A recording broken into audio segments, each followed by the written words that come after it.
You've probably heard the statement that Dysport spreads more than Botox.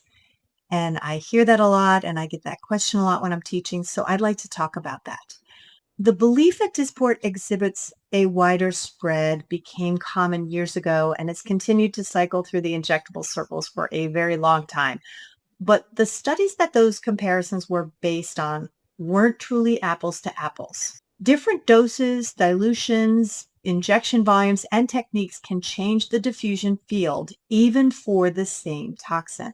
So, if two brands are reconstituted and injected differently in different planes or patterns, one might appear to spread more when the real difference is the protocol, not the product itself. This was exactly what the problem was with those earlier studies. Data that's come out since gives us a lot more information.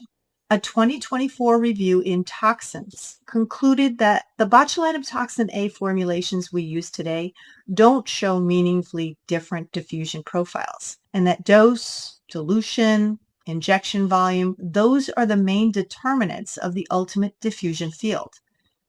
Newer comparative studies support that same idea. When products are matched for dose, dilution, and injection technique, any apparent differences in spread tend to be small, often falling below what we'd consider clinically meaningful, and in some studies disappearing altogether.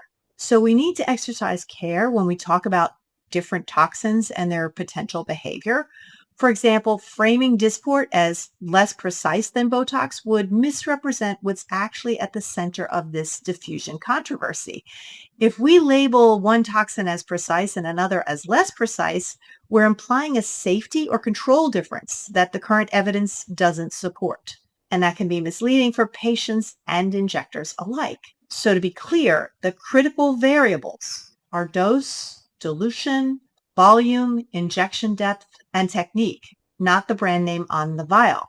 And that's the part people miss. Precision is driven by the plan, not dictated by the brand.